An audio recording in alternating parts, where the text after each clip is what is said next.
I can't believe I we are at 8 years in business. And before we begin, I'm gonna share this cute 12-second clip with the one person I was with on my first day of business, and that was with my grandma, my nanang. Yeah, I'm already crying because it's crazy. Just to give context, 8 years ago, I graduated from my master's. And I did it because working at a government nonprofit institution to move up. And I had such a wonderful mentor to make more to get to the next step was to get a master's. And after I graduated, I realized, I've been following everyone's checklist of what success and happiness looks like and not what I really want to do. And I was like, F it, why not? Why not try to have my own coaching business? So many women of color leaders, executives have come up to me always for advice because I had to navigate being a leader literally after college. I mean, mind you, my whole life because I'm the oldest daughter, but professionally after college, I managed a team of five quickly. So the day I actually registered my business was the same day I got my first paying client. And that was a weekday where I took the day off. And I was like, oh, well, Nana needs help going to her eye doctor appointment. My aunt needed help and she lived with her. So I was like, why not go with her? So I took her and I just felt like it was just so serendipitous that she was there. She had no idea. I didn't tell her what happened. And after the eye doctor appointment, and I secretly wanted to celebrate, we went to her favorite place. I had no choice. She was like, Elaine, we're going to In-N-Out, even though she's not supposed to go to In-N-Out because low, high cholesterol. So we go to In-N-Out and she couldn't wait to eat at the house. She was eating in my car. So this is a 12-second clip because I just want to honor my 8 year business anniversary to her and my other grandma, Mamang. Nanang, why did you? You're almost done. It's halfway. Mm. What? Say hi. Hi. I miss them. Unfortunately, both my grandmothers passed away within the same year. So to have two queens leave this planet, but they're constantly guiding me. All right. I already had like a cry session, but let me tell you, I feel like a matriarch because of them. I feel a lot more older and wiser. Mind you, my hip hurts because I was out of town for 2 weeks. I did Muay Thai, Thai kickboxing, and since I haven't done Muay Thai in 2 weeks, I was kicking. And yeah, my inner hip joint hurts. And my partner, he was like, why didn't you stretch before? I'm like, I did. And he just reminded me you didn't stretch enough. But we're at 8 years and it is incredible. I was gone for 2 weeks. I was out of town. I was at New Orleans at a networking event for a conference. And then I was in Mammoth, our favorite place. And I'm going to say in unpopular opinion, but I think Mammoth is so much better than Tahoe. Now, I know not all of you are LA locals and you may not know what Mammoth is. Mammoth is a beautiful national park that you should go visit. I don't know exactly the number. I should have researched it, but I feel like there's hundreds of lakes and mountains and it was just so nice to be in nature. And what's crazy is while I was out there, two of my clients got job offers despite this crazy economy and what is happening in our country. In addition to that, one of my business coaching clients, she had an incredible event, 98 attendees, and 8 people have scheduled a sales call with her. It's insane. Like I was gone for 2 weeks. I didn't do coaching calls and my clients are messaging me with results. I get to live this every day. And what I want to celebrate is that I've had to unlearn and relearn how I wanted to create my business. And I'm so grateful because I was just in Mammoth. I'm serving my clients and I'm doing it in a way that feels good. Now I'm coming in like, oh, man, I promise you I am not on my period. Although I am PMSing, it's supposed to be scheduled. Actually, when the day this drops, I'm recording this like the week before. But despite me sharing that, oh, in addition to that, this month is going to be, and not this is not because I'm manifesting. I'm just looking at the numbers, the meetings, the conversations, companies, individuals I'm talking to.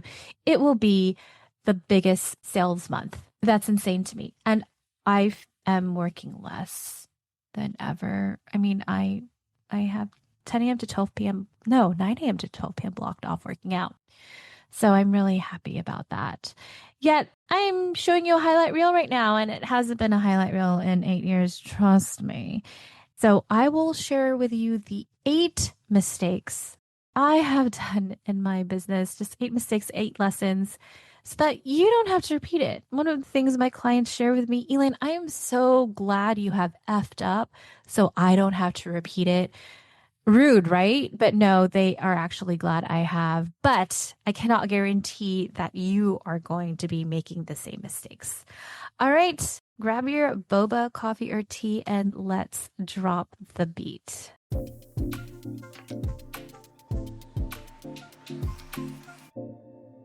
Prior to recording this podcast, I actually just got off a sales call, and this person is looking for career coaching. They've had a business for a while, they're wanting to look for a job, and then when we got into it, realized like, oh, they just didn't have a framework on how to grow and analyze their business in a way that feels good for them. And perhaps it's looking into the data and the numbers and seeing, okay, who's their ideal clients. And towards the end, it was a really great call. I'm really not attached to this person having to work with me or not, but I asked for feedback. What did you enjoy from our call? And they said, I enjoyed that you didn't just tell me what to do. You weren't lecturing me. You gave me space to reflect. You gave me you gave me feedback on tools and resources, but you didn't try to push a framework that I had to follow. And you genuinely seemed like you cared. And I share that because my first lesson is don't just copy and paste another person's framework or insert big important name from your industry and replicate it. What's better is that you ask the question, what do you want your life and business to look like? I joke around and I think I tell people this who are interested in working with me, like, okay, think about that. If you've watched The Notebook, majority of you are millennials. I hope you know what The Notebook is. If you do not and you're too young, please watch The Notebook with Ryan Gosling and Rachel McAdams. And there's a scene where Ryan Gosling is yelling at Rachel and like, what do you want? What do you want? And here's a reason why I share that. I followed the frameworks. I thought I had to follow the big names because they were successful. They looked successful, and I should follow that. And I did that because that's what I did when I had a full-time job. I'm like, oh, these are people that are at the top of their game. If they're at the top of their game, I should follow it. But the reason why I left one industry, specifically politics, was because I saw people at the top of their game and I saw their personal lives and their health. I'm like, I don't want to be like them. If this is what is expected and how perhaps their personal life is, I don't want anything to do with it. And what's interesting though is when I started my coaching business, I thought I had to do the same thing, learn from it, but then I realized, wait, I am repeating the copy, paste, follow framework. I got out of that industry. I did find the nonprofit sector, which I loved, but I got out of what I felt were like constraints for me to not be myself, to be myself. And I wasn't. I was like, help me be successful by copying, pasting other people. I know it's just kind of crazy. I had to unlearn it and then really work with my own therapist, my own mentors of, wait, hold on. What do I enjoy? I actually enjoy coaching. There's a lot of it specifically in my industry where it's like, you think you're hiring the coach, but then you get the other coach. It's like a whole pyramid scheme. I could talk about that stuff, but I actually really enjoy coaching, but I can't do too much. It takes away so much energy from me. So I found what is enough for me, my enough number, which I'll go more into detail, which is I want to work with 15 B2B clients. I want to work with only 5 B2B business to business clients. And that is enough. And I'm able to go on vacation. Right now, I'm actually planning a 2-week vacation to go to Southeast Asia in October. I'm planning not to do any calls. It's doesn't feel like too much. I've just learned what is the framework that's going to work for me. And for me, I want to be like an Ivy League school and work with a limited number of clients. So for you, figure out what that is for you. I also come from a place of curiosity and observation. I saw the models. I saw the models of, okay, I could just have like multiple coaches under me. I could manage them, but then it means you constantly having to perform, have a big audience on social media. And I just didn't want to do it. I cared about building relationships. I want to work with the clients that are meant to work with me. That was it. That was a decision I have to make. Now, I'm not saying that's a horrible model. Just know the pros and cons for it. And I just didn't want to feel like a factory pumping out content all the time. Well, at the same time, though, I will be transparent. There's an idea that has come up for me on content I do want to create that is fun. And I don't want to unveil too much. You're just going to have to find out in a bit. But I've also learned what are things, how can I do things in my business that bring out the creative juices where I'm playing like a kid? All right. Second lesson, don't delegate out problems and numbers. Understand that and understand them. I have been in debt. I've shared this multiple times. In my business, I've been in debt because of undergrad, which I paid off, and then in my business when I started off. And I've learned to hire people to help me. I unfortunately used to say, I'm broken Asian. I don't understand numbers because I thought that was a funny joke. Then a mentor called me in, thank God, and said, Elaine, watch your words. There's spells. That's why it's called spelling. And I started saying instead, I am working on my relationship with money, kind of similar to us having romantic relationships. I mean, are we ever going to say like, oh, I don't understand him? Rather, it's like, you know what? I'm working on this relationship every day. We choose to work on it. But I don't delegate. I've learned to understand. I have a whole team now, a bookkeeper, a tax accountant. I had a financial planner and constantly looking at my numbers from a place of observation. And I've also have not made it triggering for me. What I mean by that is I haven't. I call it like a money date, generational wealth date, where I'm looking at my numbers, seeing what's working, what's not working, and it's not asking why, and then seeing if I need to cut it or decrease it. My profit margins are just absolutely insane. Just like increased it to what, 544%. And then, yeah, I'm just excited about this year. All right. Third lesson. Do you really want more? How about you just embrace enough? I think about the energy when I started my business. It was like, I need to do more. What else can I do? And it's interesting because when I hear clients come to me like, what else do I need to do? I'm like, is it really you needing to do more? What if we just focus on this one thing or these two things? It's interesting too, where it's like, how much do you need to make this year? It needs to be 6 figures. Okay. Break it down for me. Why? Where does each of these numbers go? Well, I just need it. I just know that's what I need. So put a budget together, or what I call a generational wealth talk, and write down your goals and the numbers associated with it. Figure out your goals on how much you want in retirement, to buy a home, put down your monthly expenses. That includes Netflix. You know, if you want to travel, put that amount too, or retirement. What is your enough number? I think just a reminder, and when I am not saying all capitalism is bad, there's always a light and shadow side of capitalism. But the extreme and what marketers do is constantly making you feel like you need something. And rather than saying you need this, ask yourself, do I want this instead? All right.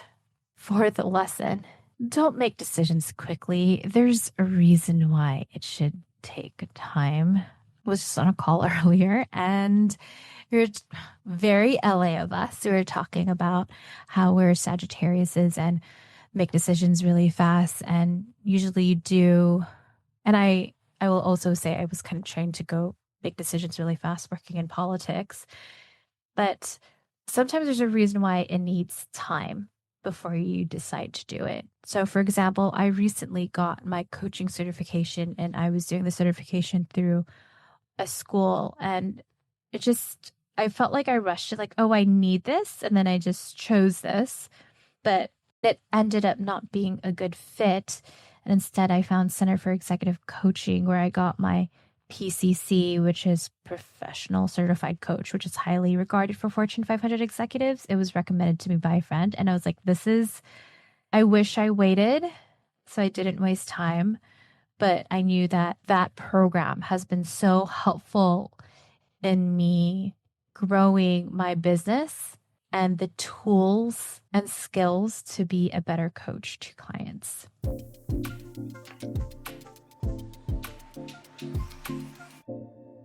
I know this episode is so good. And you're like, how can I get more of this? Well, I have a newsletter that comes out every Thursday that's free, fun, and full of real talk. It's a live journal Zanga on leadership and life with actual scripts, behind the scenes stories, and lessons from mistakes I've made so you don't have to for work and life. Just go to elainelou.com/join. That's ELAINELOU.com/join. All right, back to the episode. All right, fifth lesson, don't hustle, honor your energy and protect it. It's not all about doing work. I was talking to one of my financial coaches and I was like, I'm doing so well. It's unbelievable. And we were celebrating that and they reminded me, okay, so the one thing you have to do is you need to protect your energy because it's not necessarily the money, it is your energy. How are you going to protect it? So my 9 a.m. to 12 p.m. is sacred for me to do Muay Thai, to move my body. And it's perfect because prior to that in the mornings is when I probably do one or two calls and I'm following up with people. So I kind of have my lull between 10 to 12, 9 to 12. I keep saying 10 to 12. It's because the class starts at 10, but really 9 a.m. is when I start getting ready. But it just helps pull energy in me and takes me out of the workday and focuses on fighting because I do Muay Thai. And what I love about doing that, highly recommend whether it's a hobby or a sport. When you get into it, you learn things in it that can translate back into your business. So there's like this one thing I keep doing wrong when I am punching with my cross because I'm not moving my whole body. So I have to be mindful. Oh, I need to move my hip more. And every time I go to class, it's not so much, oh, was this a good workout? I ask myself, what is one thing I need to improve on for better technique? And I've taken that into my own business where I'm like, what is one thing I need to improve on? Because I've learned to protect my energy and learned that lesson in Muay Thai.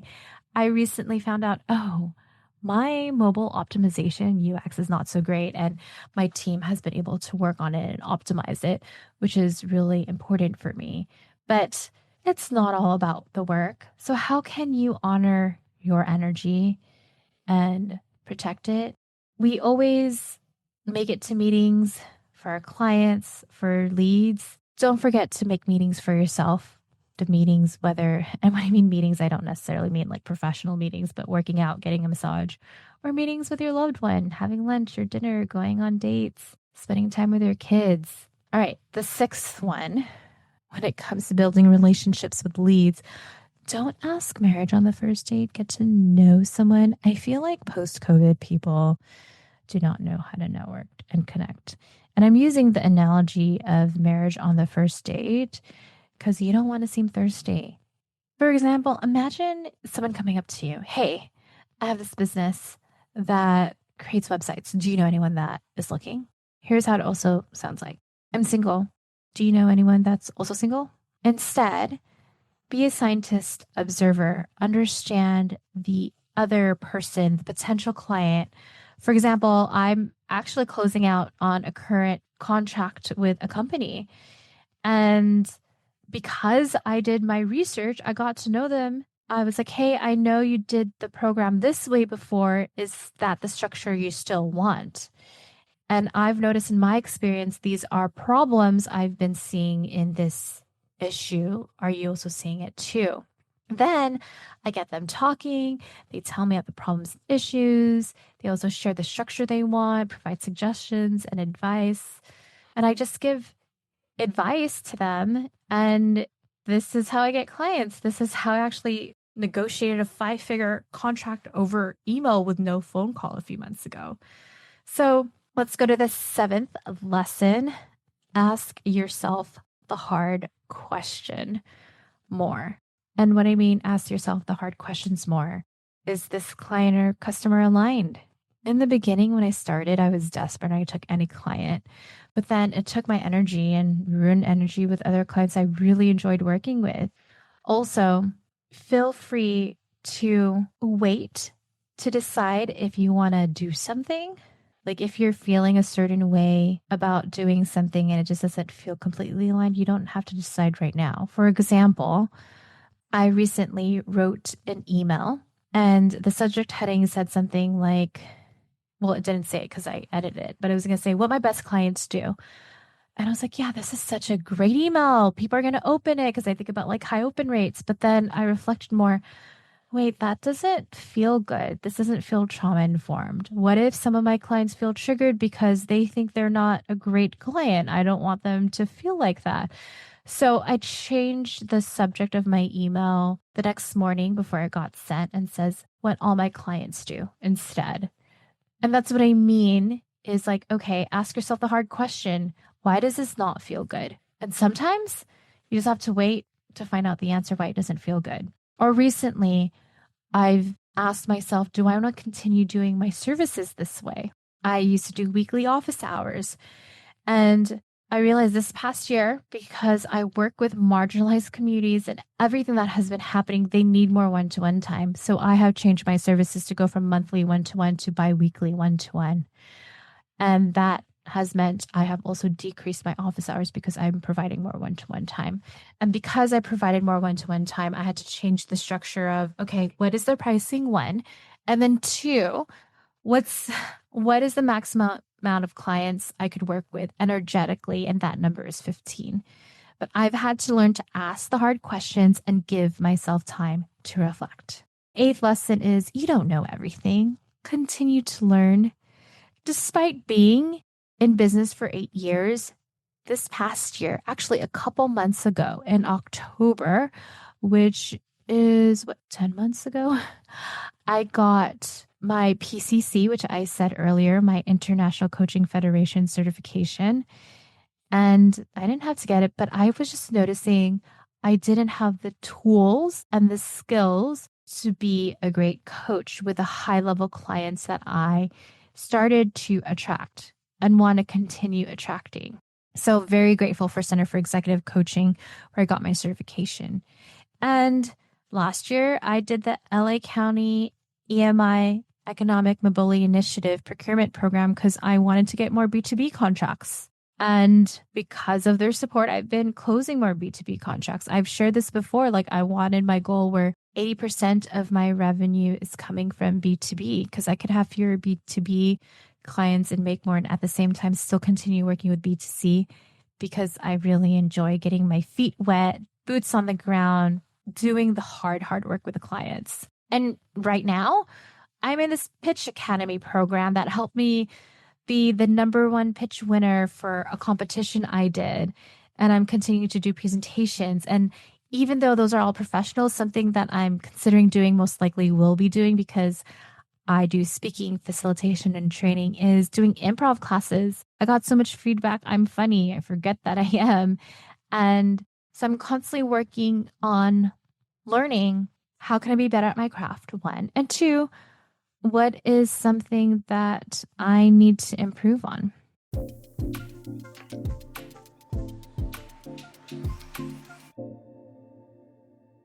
There you go. 8 years and eight mistakes so you don't have to make them. But I cannot guarantee you won't make it because honestly, sometimes you have to go through it yourself to learn. Like, that one friend that's dating that person that shouldn't, and they've broken up on and off, and you're like, why? Until they finally, hopefully, learn their lesson. And if you enjoyed this episode, then do me a favor, leave a 5-star rating and review. My team and I created this podcast as a free, accessible education for others. And if you need support in your business that's strategic, real, and aligned to you, then schedule a complimentary coaching call at elainelou.com/call. That's ELAINELOU.com/call. And going to end this podcast episode saying thank you to both my grandmothers, Nanang and Mamang.